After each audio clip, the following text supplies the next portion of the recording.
오늘의 본문 말씀은 요한복음 14장 16절에서 17절 말씀입니다. 이 말씀을 가지고 여러분들과 함께 오늘은 그 홀리가이드의 설원 부분입니다. 그래서 제 자신이 어떻게 홀리가이드를 하게 되었는지 또 이 말씀을 중심으로 이제 홀리가이드에 대해서 여러분들에게 전하려고 합니다. 저의 영적인 배경은 장로교에서 자랐습니다.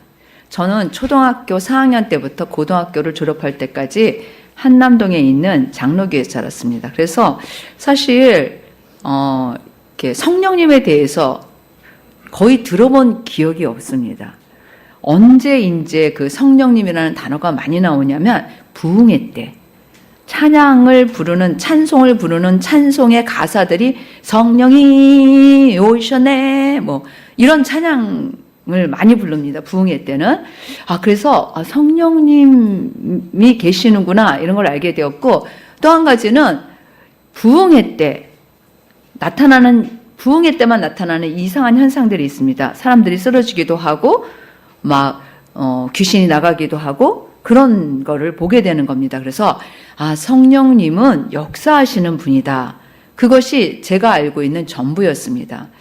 사실 제가 이제 헌신하고 신학교를 가게 됐지만 신학교를 가면서도 그러니까 성령님에 대해서 제가 알고 있다든지 그런 것이 없이 하나님께 제가 중학교 2학년 때 헌신했고 이제 다시 고등학교 졸업하고 헌신해서 신학대학을 가기로 결정했을 때도 하나님 앞에 헌신한 그 마음을, 선한 마음을 드리기 위해서 이제 신학교에 갔습니다.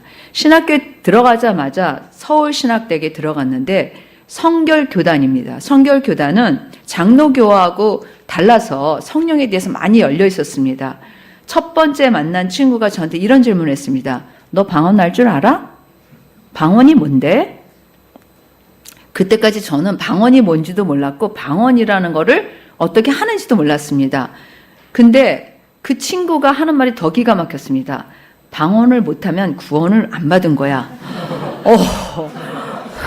이건 지금 저는 이 신학교에 왔는데 제가 구원도 받지 못했다라는 말에 너무 이렇게 쇼크를 받았습니다. 그래서 그거는 아닌 것 같지만 반박할 말이 없는 거예요.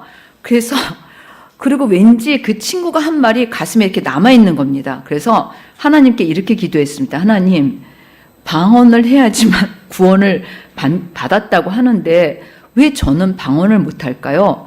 저도 방언을 받게 해주세요. 그게 첫 번째 성령님과 저와의 개인적인 만남입니다. 그래서 이렇게 기도를 했는데 한 며칠 지났을까요? 갑자기 저의 혀가 막 돌아가더니 이상한 말을 하기 시작하는 겁니다. 너무 놀랐습니다. 제 입에서 나오는 말이었지만 이게 무슨 말일까 막 생각하면서 막 놀랐습니다. 저는. 그랬는데 이게 주체가 안 되는 겁니다. 그리고 소리는 점점 커지는 겁니다. 그래서 근데 너무 신기하지 않아요? 방언을 처음 했을 때 저는 아직도 그 순간을 잊지 못해요. 너무 신기하고 너무 놀라웠습니다. 그래서 사실 방언을 받은 그 다음에 이불을 뒤집어 쓰고 2시간 내내 방언을 한 적도 있습니다. 왜냐하면 무슨 말인지도 모르고 이게 어떤 건지도 모르지만 방언을 하면 마음이 뜨거워지면서 왠지 기분이 좋았습니다. 그게 답니다. 이렇게 저의 방언과 이제 성령님과의 신앙생활은 시작되었습니다. 하지만 제가 이제 신학대학에 다니고 있었으니까 성령님에 대해서 많이 듣게 되었습니다.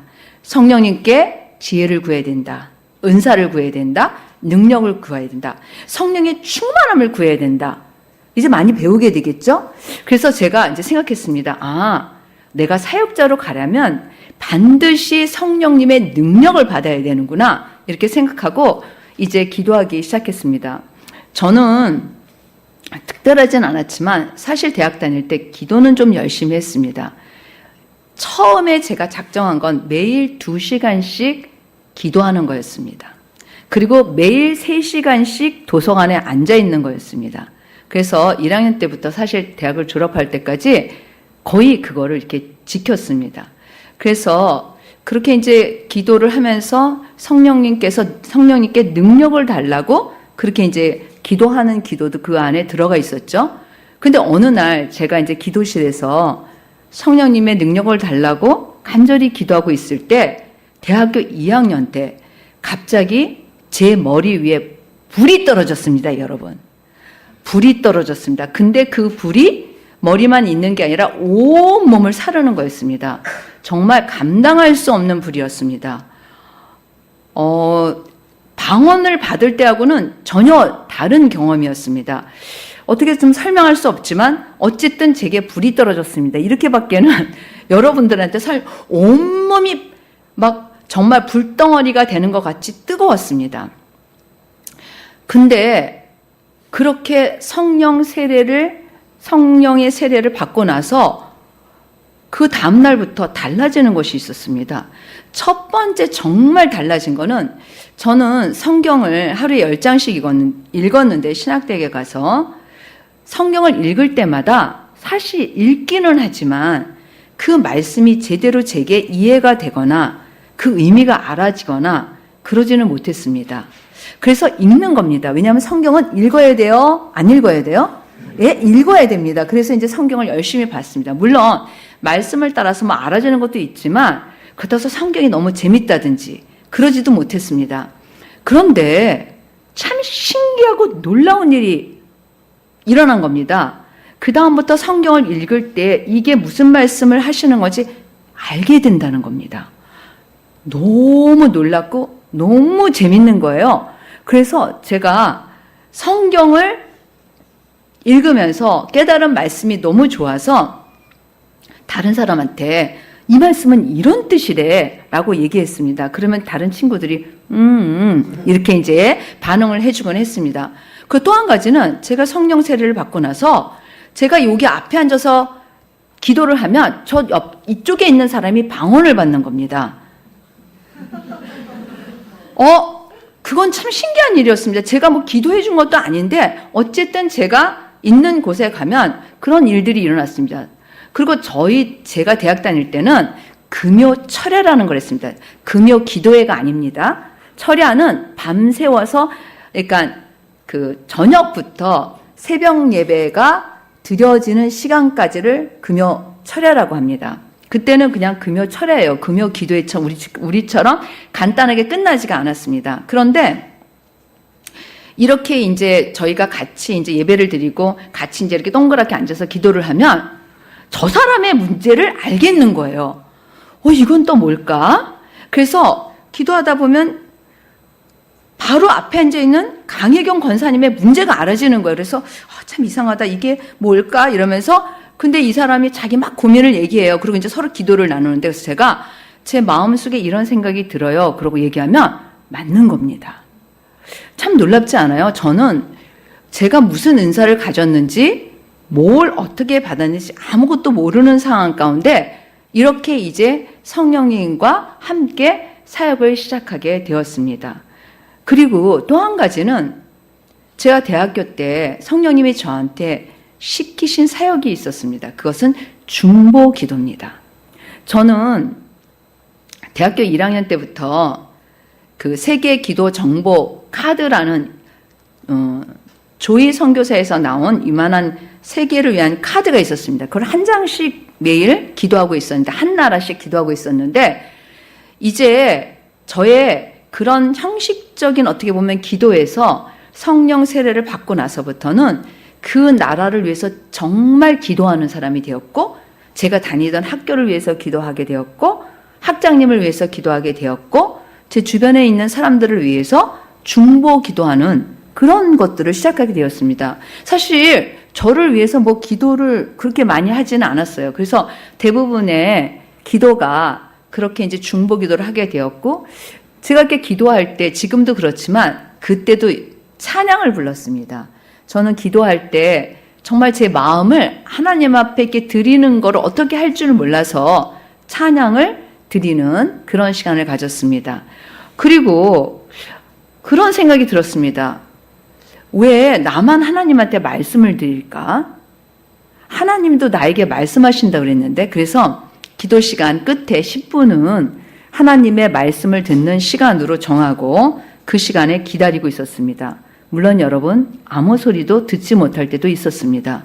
그러나 언제부터는 하나님께서 제 마음속에 말씀하시는 소리도 가끔은 들리게 되었습니다. 저의 그 영적인 배경과 저의 그런 이제 영적으로 어떻게 제가 성령님과 관계를 갖게 되었는지는 이렇게 시작하게 되었습니다. 그 이후에 사실 성령의 세례같이 성령의 충만함을 받는 사건은 한 4번 정도 더 있었던 것 같아요. 지금까지. 그러면서 저는 성령님과 이렇게 관계를 시작하게 되었습니다. 저는 대학을 졸업하고 대학원을 다닐 때부터 제 메인 사역은 딱 정해져 있었습니다. 기도 사역과 양육 사역입니다. 기도를 사람들에게 가르치거나 함께 기도하거나 그리고 다른 사람들을 제자 훈련을 통해서 사람들을 하나님의 사람으로 양육하는 이 사역이 저의 다 메인 사역이고 그게 뭐 주였습니다. 근데 제가 이제 이 홀리 가이드를 시작하게 된 계기는 제가 일본에서 있었을 때의 일입니다. 일본에서도 여전히 저는 기도 사역과 중보 기도뿐만 아니라 양육 사역을 했습니다. 일본에 있는 이제 자매들을 양육을 했습니다. 사실 제가 그때 이제 선교사로 가기 바로 직전에 향기로운 여인들이라는 중보 기도 단체를 이제 만들고 이제 함께 이제 사역도 하고 한국에서도 사역하고 제가 일본에서도 이렇게 사역을 했었는데 우리 오전사님 그때 같이 저랑 사역하셨었는데 그래서 이제 그런 사역 가운데 일본의 향녀도 한 40명 정도 됐어요. 여러분 이건 숫자 많은 거예요. 와 해주셔야 돼요. 4,000명은 아니지만 왜냐하면 이 일본 사람들이 그런 기도를 배우고 그렇게 그런 것들에 헌신한다는 건 쉬운 일은 아니었었어요. 그런데 제가 이제 그쯤에서 막 일본 우리 그 향기로운 여인들, 자매들을 기도를 가르치고 그리고 함께 제자 훈련도 받게 하고 이러는데 그런데 제가 이렇게 대학원 이후부터 평생 사역하는 동안에 늘 부딪히는 문제가 있습니다. 그게 뭐냐면 이제 열심히 함께 기도도 하고 양육도 하고 그러면 성장합니다. 너무 기쁘죠? 성장하니까. 그런데 무슨 사건이 있거나 어떤 계기가 있어서 다시 자기 자리로 돌아가는 겁니다. 자기 자리로 돌아간다는 건 성장했던 그 사람이 주님을 만나서 인격적으로 성장했던 그런 부분들이 그 자리에 있지 못하고 어떤 사건이나 어떤 계기를 통해서 다시 옛사람으로 돌아가는 겁니다. 근데 이거는 한국 사람, 일본 사람, 국적에 상관없이 다 똑같더라고요. 그래서 마치 고무줄을 쭉 잡아당기면 늘어나는데 놓는 순간 어떻게 됩니까, 여러분? 다시 제자리로 가는 것과 같은 그런 것을 느꼈습니다. 그래서 저는 왜 말씀에는 우리가 예수님을 닮아서 예수님처럼 그렇게 성장할 수 있다고 했는데 20년 동안 제가 일본에 가 있었을 때가 제가 20년 동안 사역하면서 이 고민, 이 숙제를 제가 풀지 못하는 겁니다. 그래서 전 이렇게 생각했습니다. 아직 이 자매가 때가 안 됐나? 아니면 내가 뭔가 부족한가?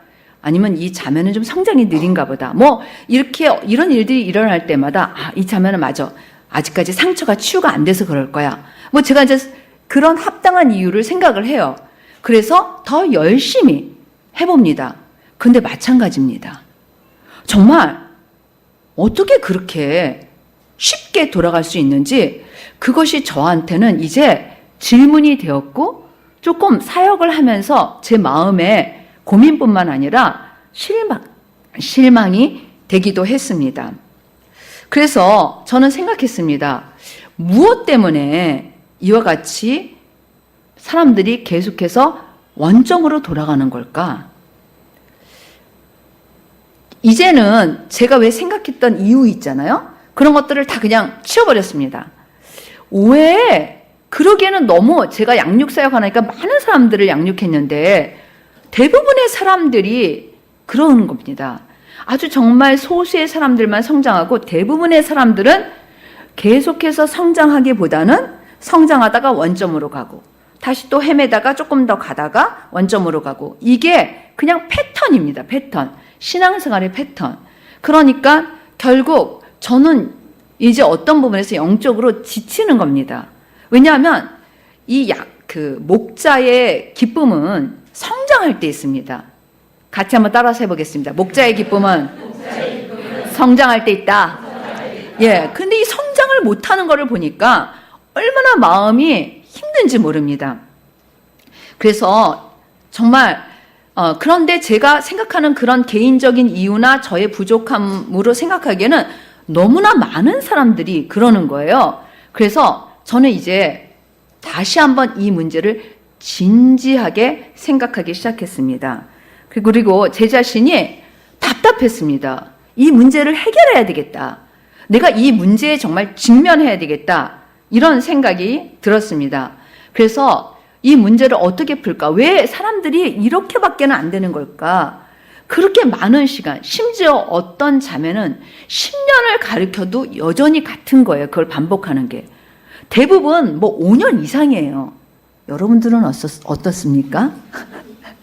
그래서 제가 이제 정말 이 문제에 딱 서 있었습니다. 그리고 제 마음속에 이 문제의 해결은 제가 다른 어떤 것이 아니라 말씀을 통해서 그 해답을 찾아야 된다라고 생각했습니다. 왜냐하면 말씀에 답이 있잖아요.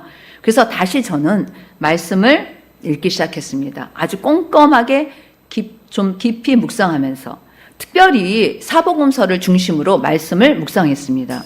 그런데 요한복음, 오늘 우리가 읽은 이 본문 말씀에서 제가 딱 멈추게 된 겁니다. 마치 제가 이 본문을 처음 읽는 것 같이 그런 경험을 하였습니다.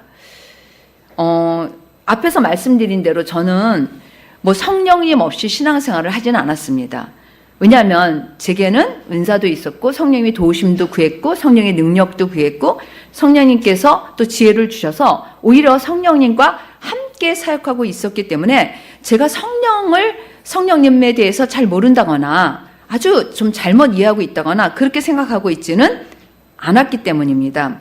하지만 오늘 본문 말씀 중에 특별히 또 너희 속에 계시겠음이라, 또 너희 속에 계시겠음이라 는 말씀이 눈에 확 들어온 겁니다. 제가 우리가 예수님을 믿을 때 성령께서 내주하시는 걸 모르는 게 아닙니다, 여러분. 그렇죠? 그렇게 모르고 거기까지 갈 수는 없잖아요. 성령의 내주하심도 알고 삼위일체 하나님, 그 성령님에 대해서 모르는 것도 아닙니다. 그러면 왜 이 말씀이 저에게 이렇게 딱 다시 들어왔냐면 이 말씀에 어떤 다른 깊은 의미가 있다라는 생각을 하게 된 겁니다.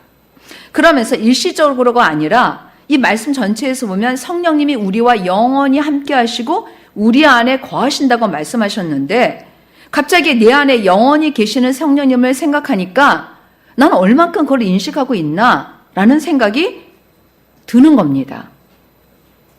내가 얼만큼 내 안에 계시는 성령님을 인식하고 있나?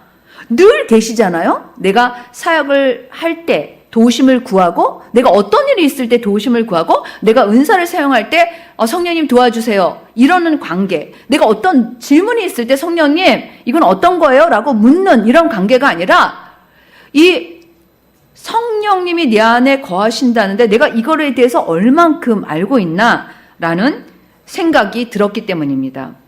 성령님이 내 안에 거하신다? 어떻게 들리세요, 여러분은?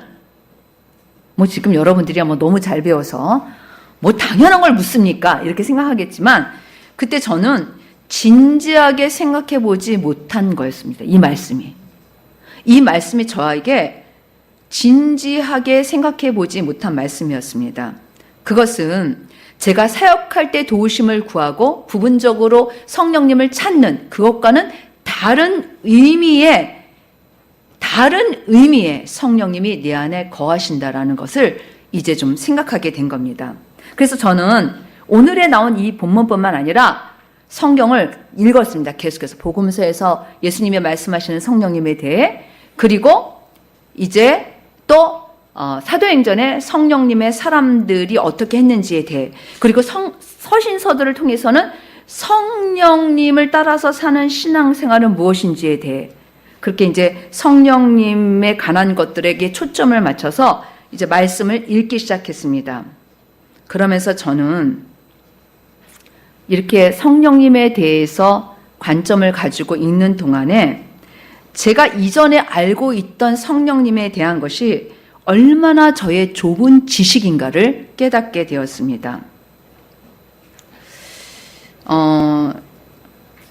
사실 제가 성령님에 대해서 지금 여러분들한테 말씀했잖아요. 그런 은사도 경험하고 성령 세례도 받았고 성령님의 도우심을 구하면서 신앙생활을 했는데, 그런데 내 속에 계시겠음이란 이 말씀이 결코 그것을 의미하지 않는다는 것을 생각하게 되었다라는 것입니다.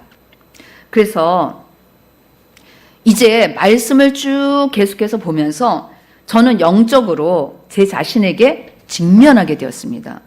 그것은 첫 번째, 성령님에 대해서 성경이 말씀하고 계시는 성령님에 대해서 내가 알고 있는 게 아니라 제 자신이 경험한 성령님을 중심으로 신앙생활을 하고 있다는 것.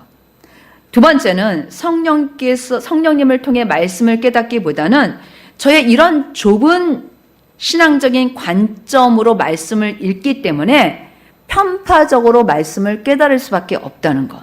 이 두 가지 사실을 이제 알게 된 것입니다.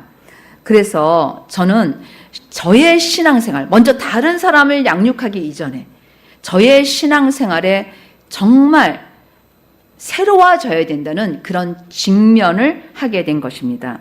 그리고 이제 성령님과 바른 관계를 갖기 위해서 저는 이 말씀을 제 자신한테 먼저 적용하기로 했습니다. 어떻게 적용할까? 이렇게 딱 생각을 했습니다. 이 말씀을 이제 오늘의 본문 말씀을 딱 이제 적용하려고 하는데 어떻게 적용해야 될까 생각해 봤습니다. 먼저는 성령님이 내 안에 거하신다는 것을 믿는 믿음을 드리기로 결정했습니다. 뭐라고요? 성령님이 내 안에 거하신다는 믿는 믿음을 드리기로 결정했습니다. 그것은 마치 내가 예수님을 영접하고 예수님이 내 안에 거하시고 내가 예수님 안에 사는 것과 같은 그런 믿음을 드리는 것과 똑같이 그렇게 했습니다. 어린아이가 첫 걸음마를 배우듯이 저는 그렇게 시작했습니다. 그래서 제가 뭘 했냐면 아침에 눈을 뜨면 성령님 안녕하세요. 이제 성령님이 진짜 내 안에 거하시는 걸 내가 인식하기 위해서 이제 그렇게 했던 겁니다. 그리고 저녁에 잘 때도 순간순간 성령님을 기억하려고 했습니다. 처음에는 잘 되지 않았습니다. 여러분들도 다 해보셨지만 처음에 잘 되지 않잖아요. 아침에 한번 기억하고 잠자리에 들 때 한번 기억나는 게 아마 전부일 겁니다. 저도 그랬습니다. 잊어버리거나 어느새 제 마음대로 막 분주하게 사역하고 살고 있거나 성령님을 늘 의식하는 거, 내 안에 거하신다라는 거를 기억하는 것조차 내가 잘 못하고 있는 겁니다. 하지만 포기하지 않고 계속했습니다. 정확하진 않지만 지금 정확하게 기억할 수는 좀 몇 개월을 이렇게 했습니다. 제가 한 거랑은 이게 다예요. 성령님이 내 안에 거하신다는 것을 내가 기억하는 것, 내가 인식하는 것. 그런데 참 신기하게 몇 개월이 지나고 나서 제가 아주 그냥 누가 가르쳐 주지 않아도 명확하게 알게 되는 사실들이 있었습니다. 그것은 제가 성령님의 인도함을 따라 사는 삶이 아니었다라는 겁니다. 뭐라고요? 제가 그렇게 사역을 하고 있었는데요, 목사님. 네. 성령의 은사도 가지셨는데요. 네. 성령의 음성도 들었는데요. 네. 그럼에도 불구하고 저는 성령님의 인도하심을 따라 사는 삶은 아니었습니다. 물론 사역이나 중요한 결정들을 할 때 성령께 도움을 구하고 기도하고 결정했습니다. 그러나 엄밀히 말하면 그것은 성령님의 인도하심을 따라 사는 것이 아니라 저의 삶의 핸들을 제가 쥐고 성령님한테 이거 도와주세요. 저거 도와주세요. 이거 도와주세요. 이렇게 사는 것이었습니다. 그래서 이거를 보게 됐을 때 제가 어떤 걸 깨닫냐면 제 안에 온전히 주대심이 되고 있지 못한 것을 보게 되었습니다. 우리가 다 주대심했죠. 저도 이런 시절이 있었답니다, 여러분. 그래서 주대심이 온전히 주님이 나의 주인 되지 못하는 것을 제가 발견하게 된 것입니다. 이렇게 깨달아지니까 저절로 회개가 됐습니다. 정말 성령님과 바른 관계를 갖지 못하고 제 마음대로 신앙생활한 것에 대해서 회개하게 되었습니다. 부끄럽고 성령님께 용서를 구하고 이제 성령님과 바른 관계에서 신앙생활할 것을 결단했습니다. 이렇게 결단하고 나서 제가 그 다음부터 한 것이 있습니다. 성령님의 인도함을 따라 홀리가이드의 신앙생활을 시작하기로 결단한 것입니다. 이전에는 제가 주도적으로 신앙생활을 하고 성령님 도와주세요 이렇게 했다면 이제는 성령님께 묻고 성령님께 순종하는 신앙생활을 시작했습니다. 이것도 잘 되지 않았습니다. 처음에는 엄청 실패했습니다. 많이 실수했습니다. 그랬겠죠? 뭐 저라고 다를 수가 있나요? 많이 잘 되지도 않고 실수도 많이 하고 실패도 많이 했습니다. 그렇지만 전 포기하지 않았습니다. 왜요? 이게 바로 바른 신앙생활이기 때문입니다. 이게 바로 바른 신앙생활인 것을 확신했기 때문에 저는 순종했습니다. 그렇게 저의 홀리 가이드가 시작하게 된 것입니다. 그래서 저는 지금까지 이제 홀리 가이드를 하게 된 겁니다. 여러분 굉장히 기분이 좋지요? 와, 목사님도 저런 시절이 있었구나. 우리한테 맨날 왜 홀리 가이드 안 하냐고 그러시더니 목사님도 저렇게 못한 시절이 있었구나. 벌써 여러분들의 얼굴에 미소가 띄어지고 기쁨이 넘치는 것을 볼 수가 있습니다. 전 이렇게 이제 홀리 가이드의 시작을 하고 지금까지 오게 된 것입니다. 그렇다면 이제 오늘 본문 말씀을 통해서 이 홀리 가이드의 삶의 가장 기초인 성령님과 우리의 관계를 좀 살펴보려고 합니다. 본문을 통해서 주시는 메시지를 좀 듣고자 합니다. 우리가 14장, 오늘 우리가 읽은 본문 말씀은 14장입니다. 근데 이 14장의 말씀을 이해하려면 사실 13장의 말씀을 좀 알아야 합니다. 13장의 말씀은 6월절 전에, 즉 예수님의 순환주간에 예수님께서는 이제 자신이 십자가를 지실 날이 다가온 걸 아셨습니다. 그래서 먼저 마가의 다락방에서 말씀을 가르치시고 그리고 제자들의 발을 씻기시고 겸손과 섬김의 모범을 보이셨습니다. 그리고 이 13장에서 가론 유다의 배신, 그리고 베드로의 부인, 그리고 예수님의 죽음 등에 관해서 미리 예고하셨습니다. 이거를 듣는 제자들의 마음은 어땠을까요, 여러분? 어땠을 거라고 생각해요? 너무 기뻤을까요? 아니면 불안했을까요? 그래요. 여러분들도 들어보니 불안하지요? 에? 불안했습니다. 이 제자들의 마음이 이렇게 불안한 마음일 때 14장이 시작하는 겁니다. 그래서 14장 1절 첫 번째 예수님께서 제자들에게 하신 말씀이 뭔지 알아요? 너희는 마음에 근심하지 말라. 하나님을 믿으니 또 나를 믿어라. 왜 이 말씀이 나왔는지 아시겠죠? 이렇게 13장에 예수님께서 이런 말씀을 하셔서 제자들의 마음이 이게 지금 어떻게 되는 거야? 이게 뭐야? 무슨 말씀을 하시는 거야? 이런 상황 가운데 이제 예수님께서 이렇게 말씀하시는 겁니다. 그리고 예수님께서 뭐라고 제자들에게 말씀하시냐면 내가 이제 가서 거처를 예비하고 다시 와서 너희를 내게로 영접하여서 내가 있는 곳에 너희들도 있게 하겠다. 이런 말씀을 하십니다. 내가 있는 곳이라는 것은 아버지의 집을 말씀하세요. 그리고 예수님께서 뭐라고 하셨냐면 내가 가는 길을 너희도 안다라고 말씀하셨어요. 그랬더니 갑자기 도마가 예수님 모두 다 함께 제자들의 눈빛은 우리는 뭐라고 알아요? 몰라요? 뭐라고 대답했을까요? 몰라요. 이렇게 대답한 겁니다. 그러니까 예수님께서 갑자기 예수님께서 뭐라고 말씀하시냐면은 우리는 몰라요. 그 길을 몰라요. 라고 얘기했을 때 예수님께서만이 그 아버지 집으로 갈 수 있는 예수님이 마련한 거처에 올 수 있는 그 유일한 길은 예수님을 통해서만 올 수 있다라는 것을 6절 말씀에 선언하고 계십니다. 그래서 이 유명한 그 말씀인데 예수님께서 내가 곧 길이요 진리요 생명이니 나로 말미암지 않고는 아버지 집에 올 자가 없느니라 라고 선포하고 계시는 겁니다. 그러니까 내가 그렇게 거처를 예비했지만 거기에 올 수 있는 사람은 우리는 그 길을 몰라요. 그러니까 그 길을 몰라? 너희가 그곳에 오려면 나를 통해서 와야 돼 라는 말씀을 분명히 선언하고 계시는 것입니다. 그러면서 예수님이 왜 예수님이 이렇게 예수님만이 아버지께로 가는 유일한 길이 되실까요? 왜 예수님만이? 여러분, 왜 예수님만이 아버지께로 가는 유일한 길이 되실까요? 물론 여러분들은 다 알고 있죠. 예수님만이 우리의 죄를 구속하셨습니다. 그래서 그 예수님을 통해서만 우리가 아버지께 천국에 갈 수 있는 거죠.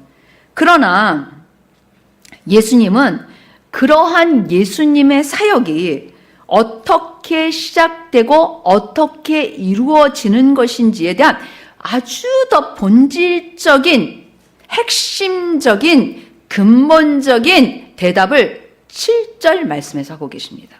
6절 말씀은 선언이에요. 그런데 이 7절 말씀에서 바로 그것의 더 근본적인 그 대답을 하고 계시는 것을 알 수가 있습니다. 7절은 예수님과 아버지와의 관계입니다. 자, 우리 7절 말씀 같이 한번 봉독할까요? 너희가 나를 알았더라면 내 아버지도 알았으리로다. 이제부터 너희가 그를 알았고 또 보았느니라. 예, 여러분들이 읽을 때는 그냥 우리가 아는 말씀이에요. 그런데 여기 무슨 얘기냐면 이게 예수님을 아는 것이 아버지를 아는 거고 예수님을 본 것이 하나님을 본 거래요. 다시 한번 말씀드릴까요?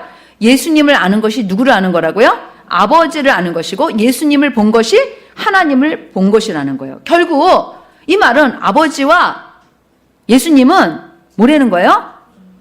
하나다. 그 정도는 여러분 감을 잡아야죠. 그렇죠? 뭐라고요? 아버지와 예수님은 하나다라는 말씀을 하고 계시는 겁니다. 그래서 정말 예수님께서 내가 곧 길이요 진리요 생명이니 나로 말미암자고는 아버지께로 올 자가 없느니라. 이 사역을 하신 예수님의 더 근본적인 그렇게 사역하실 수 있었던 비결이 이 7절 말씀에 쭉 깔려 있는 겁니다. 그래서 이 7절 말씀은 사실 14장 전체에 영향을 미치고 있는 것입니다. 그렇다면 이 말씀이 좀 더 알아듣기 쉽게 도대체 그 말씀이 무엇인지 알고 싶다 이런 궁금증이 생기지 않으세요? 생기죠. 들어도 생기지 않아요? 그래서 딱 말씀을 보니까 그 답이 있어요. 성경은 언제나 답을 가지고 있어요. 10절과 11절 말씀을 우리 같이 한번 봉독하겠습니다.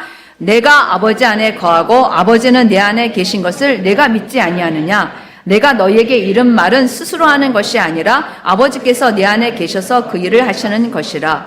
내가 아버지 안에 거하시고 아버지께서 내 안에 계심을 믿으라. 그렇지 못하겠거든 행하는 그 일로 말미암아 나를 믿으라. 좀 명확해졌죠. 그러니까 내가 아버지 안에 거하고 아버지는 내 안에 계신다. 예?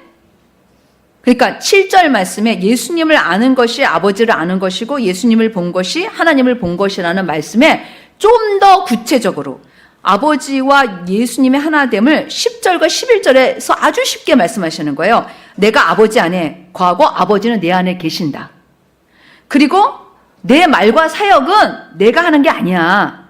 누가 하는 거예요? 아버지께서 내 안에 그의 일을 하시는 것이다. 그러면 여러분 6절 말씀 아까 내가 곧 길이요 진리요 생명이니 이거는 누가 말한 거예요? 누가 말한 거예요? 예수님. 그렇지만 이 말을 하게 하시고 이걸 선포하게 하시고 이걸 이루시게 하신 분은 또 누구라는 거예요? 아버지. 예, 영특해졌습니다, 여러분들이 이제. 그러니까 그냥 예수님이 말하고 이루신 게 아닌 거예요. 예수님과 아버지의 하나됨을 통해서 이러한 사역들이 나왔다라는 것을 말씀하고 계시는 거예요. 근데 예수님께서 그러니까 이런 말씀을 하세요. 내가 곧 길이요 진리요 생명 되는 걸 믿어 이렇게 얘기하지 않으셨어요. 그건 선포하셨어요. 그런데 우리가 보면 이 10절에서 11절 말씀에 믿으라는 말이 3번이나 나와요. 뭘 믿으라는 건지 보세요. 뭘 믿으라는 거예요? 내가 아버지 안에, 아버지께서 내 안에 있는 걸 믿어. 내가 아버지 안에, 아버지가 내 안에 있는 것을 믿어. 그걸 못 믿겠거든. 이 나타나는 일을 보고 믿어. 이렇게 말씀하시는 거예요. 그러니까 결국 예수님이 하시는 그 모든 사역은 아버지 안에, 그리고 예수님이 아버지 안에, 아버지께서 예수님 안에서 이루시는 사역이라는 거예요. 자, 이 말씀은 예수님께서 이렇게 이제 굉장히 중요한 말씀이잖아요. 요한복음은 중요해요. 제가 요한복음 너무 사랑하는 거 여러분 아시죠? 요한복음은 진짜 중요한데, 이 말씀은 예수님과 하나님 아버지의 관계, 하나됨. 그럼으로써 예수님의 모든 말과 사역이 바로 그의 안에 계시는 아버지의 말과 사역이 되시는 것을 말씀하고 계시는 것입니다. 그러면 참으로 중요한 말씀인데 왜 예수님은 이 말씀을 앞에 하셨을까? 여러분, 예수님이 하시는 말씀에는 다 의미가 있어요. 이렇게 우리가 성경을 이렇게 잘못 보면 예수님이 참 엉뚱하게 대답한다.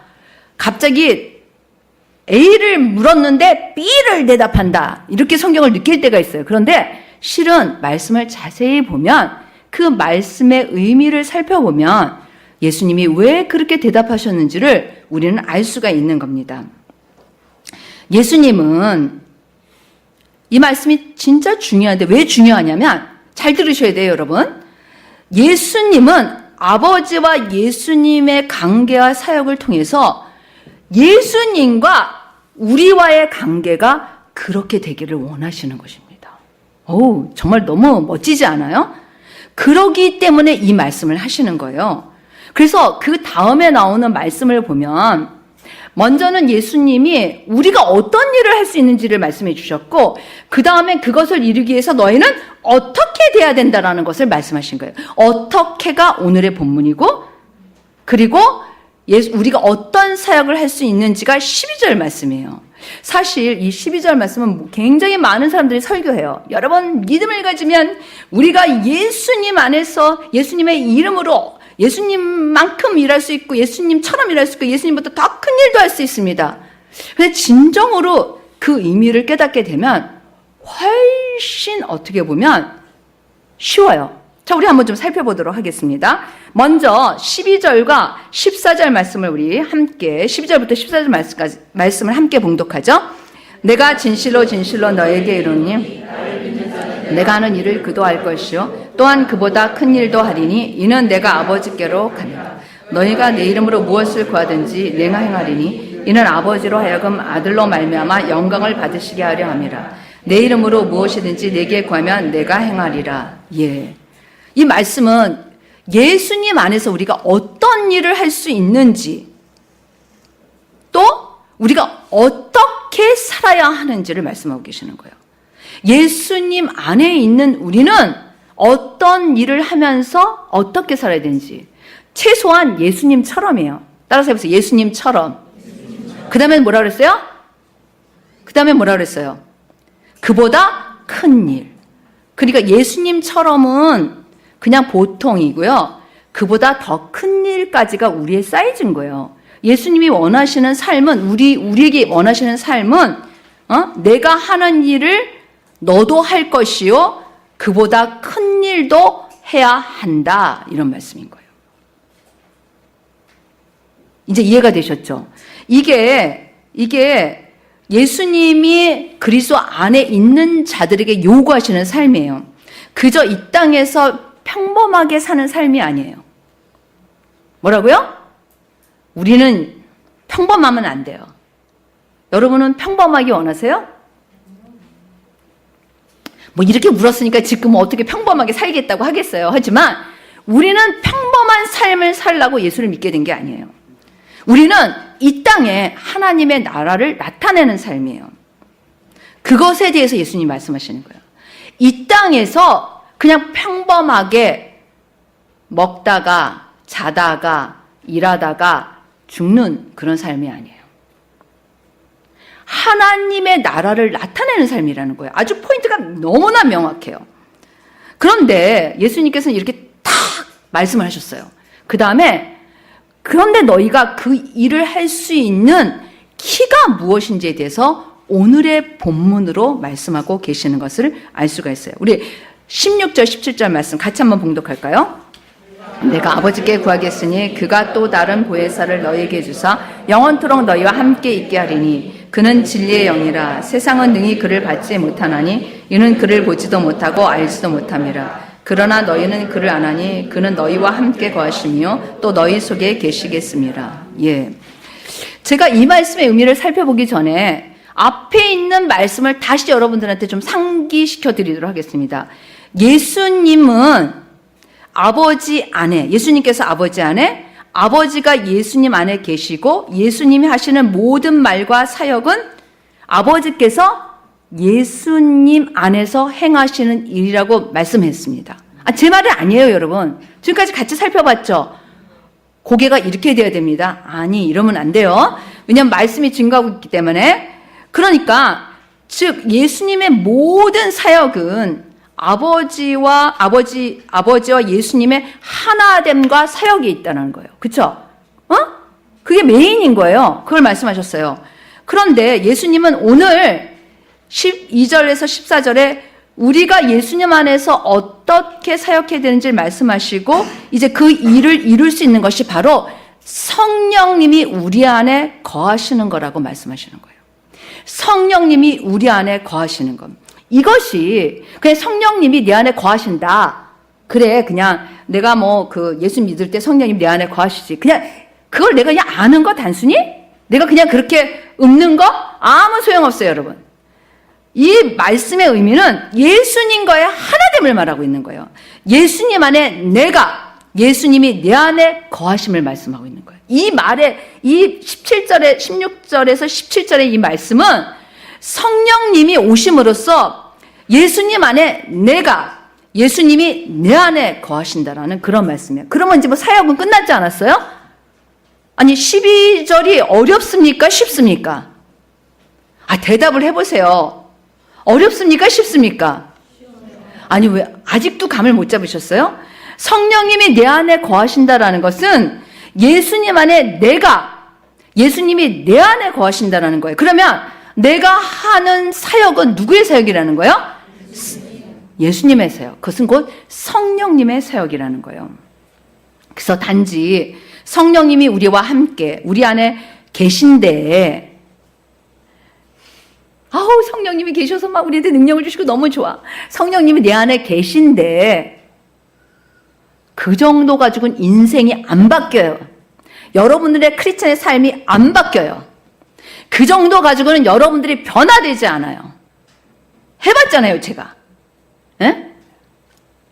진정으로 예수님이 왜 내 안에 거하셔야 되는지 명확하고 분명한 이유를 알게 될 때 성령을 따라 사는 삶을 살게 돼 있어요.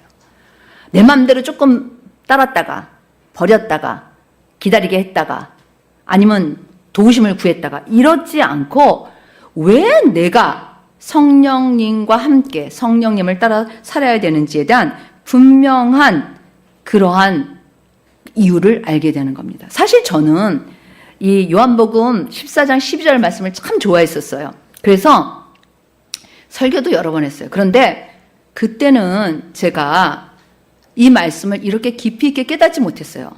여러분, 예수님을 믿는 믿음, 그게 우리가 있으면 우린 예수님처럼 할 수 있고 그보다 큰 것도 할 수 있습니다.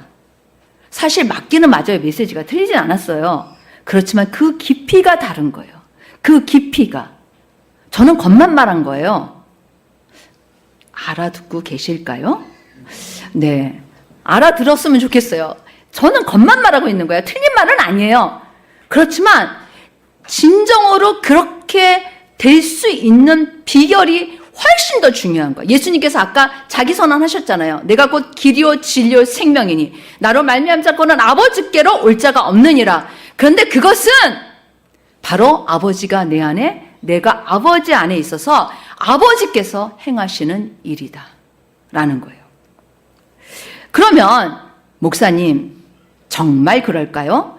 성령님이 우리 안에 거하시는 것이 우리가 예수님 안에, 예수님 우리 안에 거하시는 걸까요? 또 우리가 그렇게 하면 성령님이 우리 안에 사시는 사역이 정말 하나님이 우리와 함께 하시는 사역일까요? 이런 질문이 머릿속에 있는 사람들이 있어요. 이 사람들을 위해서 성경을 통해서 답을 좀 봐야지 돼요. 사도행전 10장 38절 말씀입니다. 38절 말씀 우리 같이 한번 크게 봉독하죠.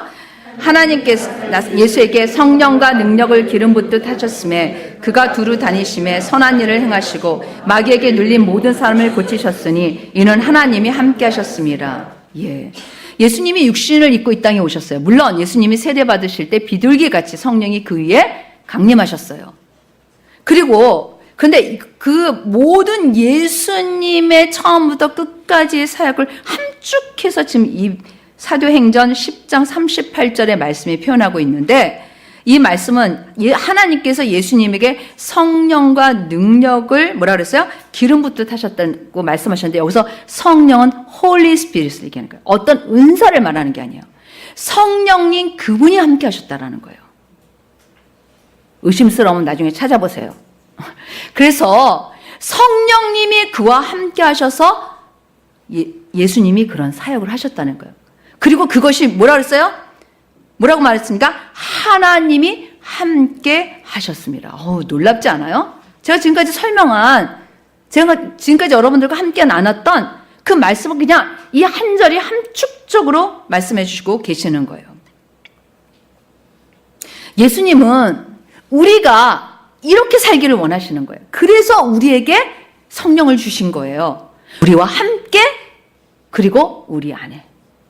그러니까 약간 성령님이 내 안에 거하신데, 나랑 함께 하신데, 이런 아주 겉포면적인 그런 성령님에 대한 지식과 이 내용을 깨닫고 내가 그 성령님과 함께 하는 거는 좀 다르지 않을까요?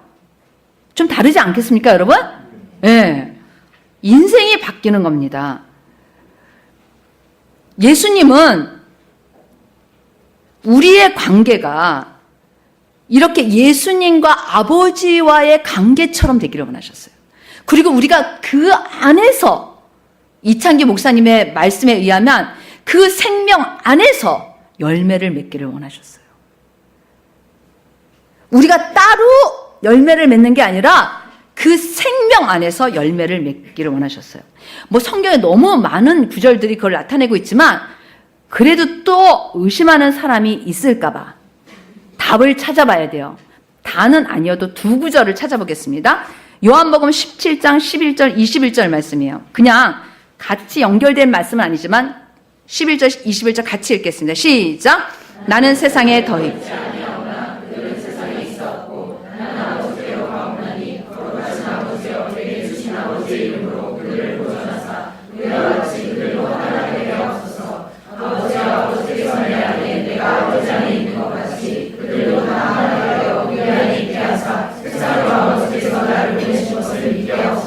할렐루야. 너무 명확해졌죠? 말씀이 답을 하고 있잖아요. 우리 안에 있게 하사. 누구를요? 나. 근데 뭐라 그랬어요? 이 말씀을 보세요. 아버지께서 내 안에, 내가 아버지 안에 있는 것 같이 그들도 다 하나가 돼요. 우리 안에 있게 되어서, 우리 안에 있게 하셔서 세상으로 아버지께서 나를 보내신 것을 믿게 없어서 예수님처럼 사역하라는 거예요, 이 땅에서. 이게 우리에게 주시는 예수님이 원하시는 삶이었습니다. 하나님께서는 단지 우리가 예수님을 통해 죄에서 구원받고 이 땅에서 그저 그렇게 살다가 열심히 일하다가 천국에 가는 그런 삶을 말씀하시지 않으셨어요. 정신 차리세요. 그런 삶이 아니에요. 예수님은 우리가 죄에서 구원을 얻은 시점부터 우리는 다른 사람이라는 거예요. 새로운 피조물이라는 거예요. 그리고 우리는 이 땅을 위해서 사는 삶이 아니라 영적인 새로운 삶을 시작해야 된다는 거예요. 육신대로 살다가 육신에게 져서 그대로 죽는 삶이 아니에요. 우리는 이 땅에서 성령님과 함께 우리 안에 거하시는 성령님으로 영으로 사는 삶을 살려는 거예요. 그것은 예수님과 하나됨을 이루고 예수님을 나타내는 삶입니다. 그런 삶을 살려고 그러는 거예요. 이게 진정한 의미에서의 성령님이 우리 안에 오시는 거예요. 이것이 바로 하나님께서 우리를 향한 하나님의 뜻이고 바로 구세주와 주되심의 의미이기도 해요. 제가 기뻐하지 않아요? 갑자기 복음이 나오니까. 다시 복음으로 가서 좀 한 2시간 할까요? 이게 진정한 구세주와 주되심의 의미인 거예요. 저는 이 말씀을 다시 묵상하면서 너무 감격스러웠어요. 진짜 너무 감격스러웠어요. 그래서 오늘 제가 이렇게 오늘 여기 앉아서 이제 오늘 이 말씀을 전하기 전에 이제 이렇게 준비하고 마지막으로 앉아서 이렇게 기도하면서 성령님, 오늘은 성령님에 대해서 말씀을 전하는데 성령님, 정말 성령님이 역사해 주세요. 근데 성령님이 너무 기뻐하셨어요. 제 마음도 기뻤어요. 제가 기뻐하지 않아요, 지금? 엄청 기뻐하죠? 기쁨으로 이 말씀을 나누고 있잖아요. 예수님 안에서 우리를 향한 하나님의 사랑은 감히 정말 측량할 수가 없어요. 구원해 주신 것, 죄에서 나를 구원해 주시는 것만도 감사한데 내가 어떻게 하나님과 하나가 되고 예수님과 하나가 되고 성령님과 하나가 되고 그리고 이 땅에서뿐만 아니라 천국에서 정말 하나님의 자녀로 살 수 있는 도대체 인간의 머리로 생각할 수 없는 정말 놀라운 축복된 삶을 주신다는 걸 생각할 때 너무나 감격스러웠습니다.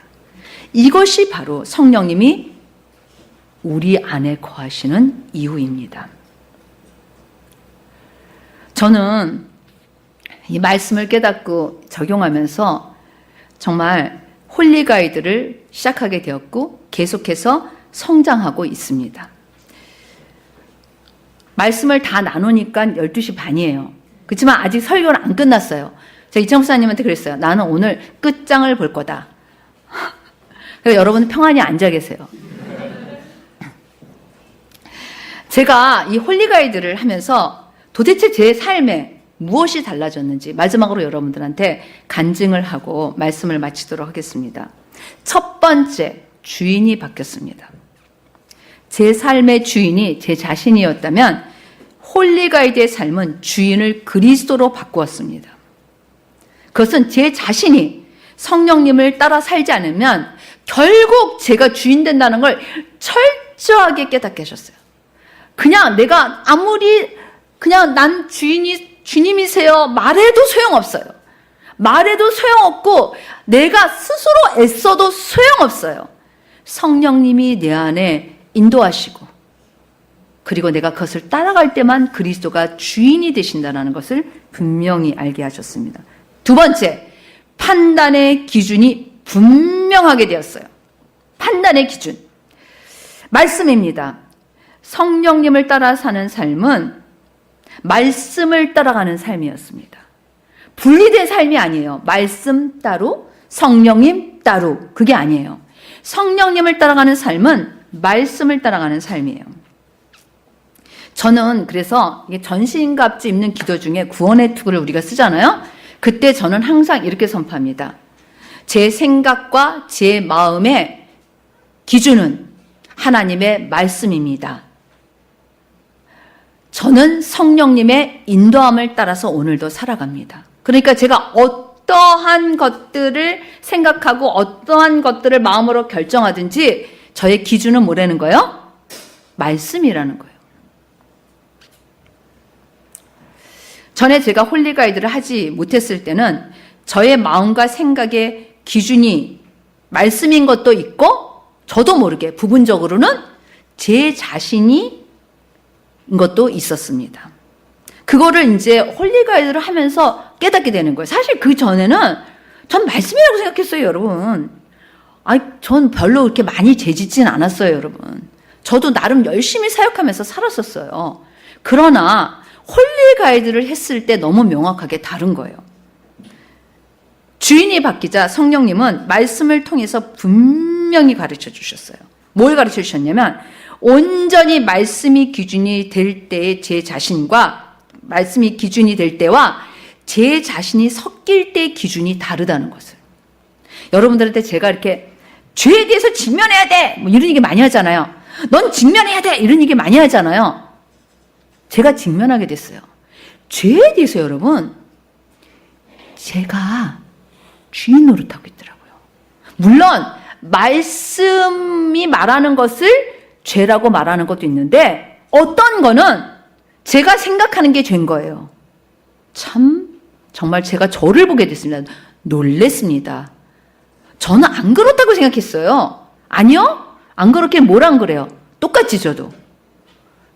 제가 홀리가이드를 안 할 때는 제 마음대로 말씀이 기준이 된 것도 있고 내 생각으로 내가 경험한 거, 내가 옳다고 생각하는 것이 기준이 될 때가 있다라는 것을 알게 된 것입니다. 그래서 특별히 죄, 그리고 하나님의 뜻, 말씀의 영적인 의미, 이런 것들이 얼마나 편파적이고 제 좁은 생각으로 깨달았는지를 성령님이 그냥 홀리가이드 하는 동안에 내내 보여주시는 거예요. 그래서 사실 홀리가이드를 하면 교만해질 수가 없어요. 왜냐하면 자기가 하는 게 아니라는 것을 너무 분명하게 알기 때문이에요. 여러분들도 그렇죠? 대답이 별로 없네요. 반응이 없어요. 저는 그랬어요. 그래서 그런 것들이 아주 작은 차이인 것 같지만 제 인생에 있어서 많은 것들을 기준을 바꾸는 그런 차이를 알 수 있었습니다. 그래서 제 판단의 기준이 분명해졌어요. 세 번째는 신앙생활이 달라졌어요. 전에는 신앙생활이 하나님을 향해 가면서도 부분적으로는 제 자신에게 맞춰져 있었다면 홀리가이 이후부터는 하나님 중심에 맞춰진 신앙생활을 하게 됐어요. 하나님 중심에 맞춰진. 그래서 영적인 바른 객관성을 가질 수 있었어요. 주관적인 객관성이 아니라 영적인 바른 객관성.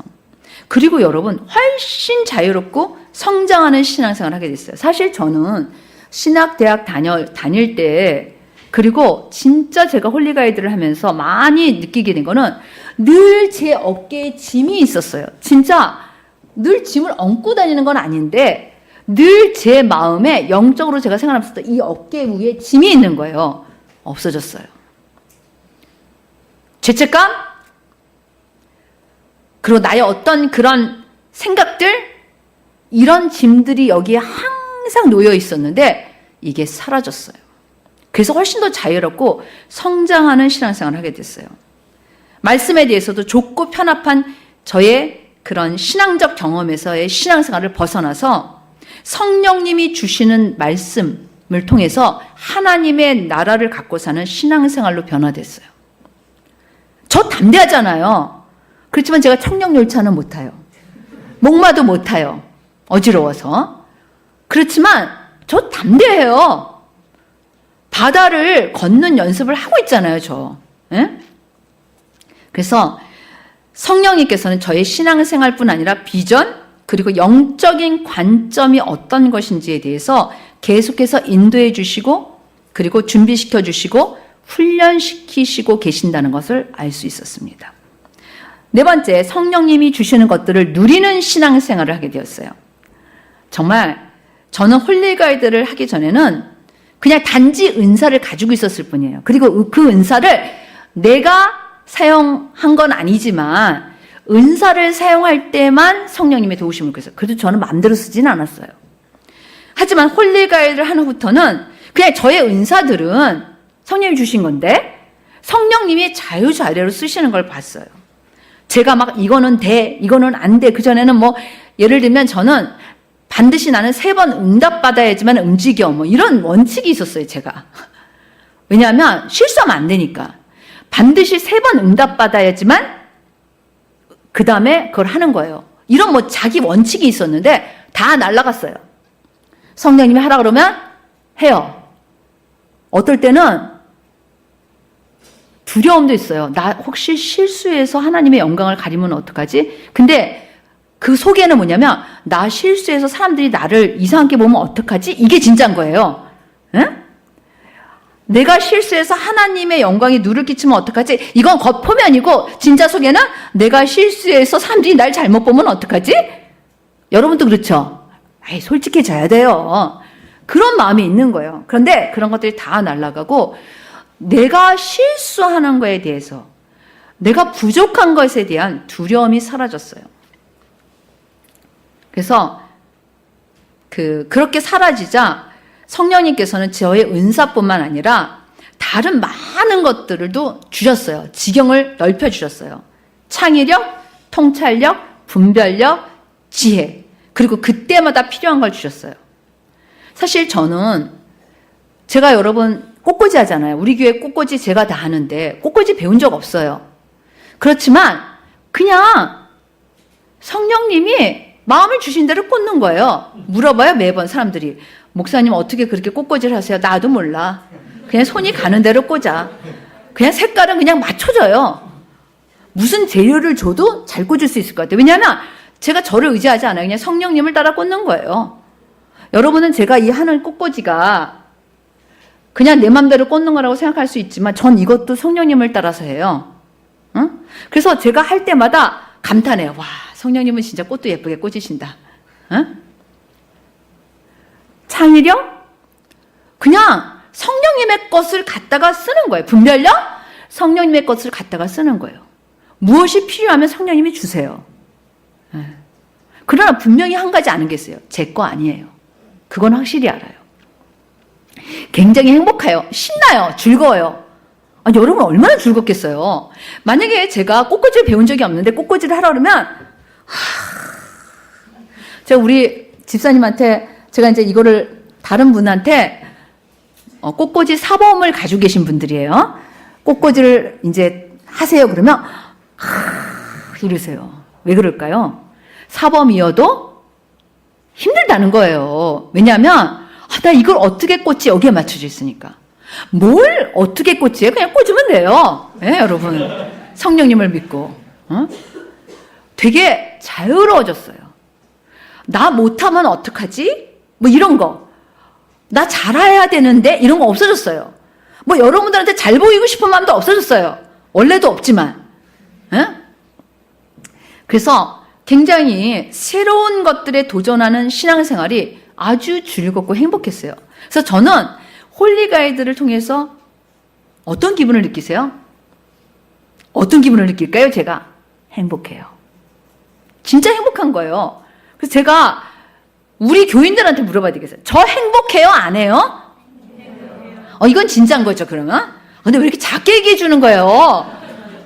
좀 너무 인심이 박하다. 저 행복해요? 안 행복해요? 행복해요. 예, 저 행복해요.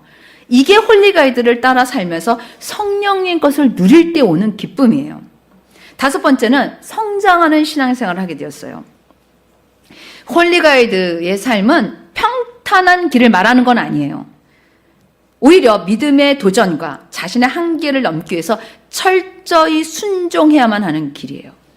저는 정말 성령님이 A라고 말씀하셨는데 현실은 B인 거를 죽기보다 싫어하는 성격이에요. 차라리 포기하고 마는 성격이에요. 그런데 성령님은 저한테 그런 걸 시키셨어요. 그때 제가 해야 되는 건 딱 한 가지예요. 저를 쳐서 복종시키는 거예요. 만약에 제가 저를 쳐서 복종 안 하면 전 뛰쳐나가야 돼요. 내 맘대로 해야 되는 거예요. 그런데 성령님이 말씀하시는 거에 저를 쳐서 복종하는 거, 처음에 그거부터 시키시더라고요. 만약에 진짜 제가 그렇지 않았다면 아마 지금까지 홀리가이드 있지 않고 여러분들한테 다른 걸 가르쳤을 거예요. 그런데 복종했어요. 참았어요. 기다렸어요. 어떨 때는 제 마음속에 너무나 많은 의심과 너무나 많은 힘듦이 있지만 그거를 어떨 때는 갈등을 느끼기도 하지만 결국은 제가 저를 쳐서 성령님께 복종시켰어요. 성령님과 함께하는 신앙생활은 오직 주만 의지하게 하더라고요. 제 힘을 빼요. 뭐든지 내가 할 수 있다? 난 잘할 수 있어? 내가 끝까지 해보지 뭐. 난 열심히 하면 한 번 할 수 있어. 이런 거 다 없애요. 그러니까 이런 걸 다 없애려면 얼마나 제가 이런 길을 드리려면 얼마나 성령님께서 저를 세게 길들이셨겠어요. 여러분 보시다시피 제가 세잖아요. 그쵸? 제가 참 세요. 전 연약한 여자는 아니에요. 얼마 전에 이창기 목사님이 저한테 재밌는 거를 얘기하셨어요. 이건 다른 얘기지만 손을 보재요. 손을 보여줬어요. 그랬더니 이 손 모양에서 여자들은 대부분 이게 길고 남자들은 대부분 이게 길대요. 근데 저는 이게 긴 거예요. 그러더니 당신은 남자네? 이렇게 얘기했어요. 남자는 아니에요. 여자예요. 하지만 진짜 저를 쳐서 복종시키고 또 복종시킬 때 어떤 걸 배웠냐면 성령님을 따라 사는 삶은 저를 쳐서 복종시키는 거였어요. 근데 그 삶이 오직 내 안에 그리스도가 주가 되시는 거였어요. 그리고 오직 주만 의지하도록 저를 그런 믿음으로 그런 훈련을 하셨어요. 그래서 또 힘들고 고통스러운 것에 초점을 두지 않고 믿음으로 걸음을 떼게 하셨어요. 격려도 해주시고 할 수 있어. 두려워하지 마. 세상에 있는 거 바라보지 마. 너 바라보지 마. 명예 바라보지 마. 사람들 바라보지 마. 맞추지 마. 너가 하나님 앞에 설 것을 생각해. 이런 말씀을 주시는 거예요. 어떨 때는 이전보다 더, 아니 사실 저는 홀리가이드 하기 전에는 여러분 그래도 제가 뭐 이렇게 기도하고 뭐 말하면 틀리는 거 별로 없었어요. 아까 제가 얘기했잖아요. 딱 원칙이 있다고. 3번 말씀하셔야지 하는. 근데 어떻게 홀리가이드 하고 나서부터는 왜 이렇게 틀려요? 왜 이렇게 안 맞아요? 그런데 낮아져야 되는 거예요. 또 낮아지고 또 낮아지는 거예요. 그렇지만 성령님은 저를 쪼그라들게 안 하셨어요. 오히려 두려워하지 않고 믿음으로 담대하게 하셨어요. 그러니까 제 자신이 성장하려고 막 몸부림치고 내 힘으로 애써서 하는 게 아니라 성령님의 인도하심을 따라가면 반드시 영적으로 성장한다는 것을 깨닫게 돼요. 제가 성장하고 있어요. 그게 바로 홀리가이드의 삶이었어요. 마지막으로 가장 중요한 한 가지. 제가 홀리가이드를 하면서 가장 중요한 한 가지. 오직 하나님 자신을 갈망하고 사랑하는 사람이 되었어요. 그건 어떤 말씀의 지식이나 경험이 아니었어요. 요한복음 7장 37절에서 38절 말씀처럼 누구든지 목마르거든 내게로 와서 마시라. 나를 믿는 자는 성경의 이름과 같이 그 배에서 생수의 강이 흘러나오리라. 이 말씀이 전 정말 경험이 되었어요. 제 안에 성령님이 거하실 때 주시는 은혜였어요. 그래서 제가 이 말씀을 보면서 어떻게 이렇게 똑같을 수 있을까? 근데 그게 뭐냐면 제가 정말 막 하나님을 사랑하고 갈망해요. 막 제 안에서 그런 마음이 일어나요. 그러면 성령님이 그걸 채워주세요. 그러면 이제 와, 난 됐어. 이게 아닌 거예요. 그 다음에 더 깊은 사랑과 갈망을 갖게 돼요. 그러면 또 성령님이 채워주세요. 그러면 그렇게 해서 점점 그 진짜 뭐라 그러죠? 하나님 자신을 갈망하고 사랑하는 그 생수의 강이 끊이지 않는 거예요. 전 날이 갈수록 하나님을 사랑해요, 여러분. 갈망해요. 저도 이창기 목사님한테 질 수는 없잖아요. 그쵸? 예? 그렇지만 뭐 이창기 목사랑 경쟁을 하는 건 아니에요. 저는 정말 어떻게 하나님을 사랑하고 갈망하는 것인지를 성령님을 통해서 경험하게 된 거예요. 제가 가진 열정, 내가 할 수 있는 힘, 내가 하나님을 사랑하는 것, 이게 아니라 그 배에서 생수의 강이 넘쳐 흐르리라. 이 말씀이 정말 깨달아지는 순간이었습니다. 성령님께서 제게 주신 가장 큰 은혜였습니다. 저는 오늘 이제 말씀을 마무리하려고 합니다. 제가 어떻게 홀리가이드를 시작했는지, 그리고 어떻게 말씀을 깨달았는지, 그리고 홀리가이드를 하면서 무엇이 달라졌는지 여러분에게 나눴습니다. 여러분들은 어떠세요? 우리 모두가 사실 각각 이런 간증과 말씀을 사실 전할 수 있어야 된다고 저는 생각합니다. 진정으로 여러분들이 홀리 가이드를 해야 한다는 필요를 느끼게 된 것은 무엇 때문인가요? 지금 홀리 가이드를 하면서 여러분들은 그 홀리 가이드가 여러분의 신앙생활에 무엇이라고 생각하세요? 그리고 마지막으로 여러분들은 홀리 가이드를 통해서 무엇이 달라지셨나요? 기도하겠습니다.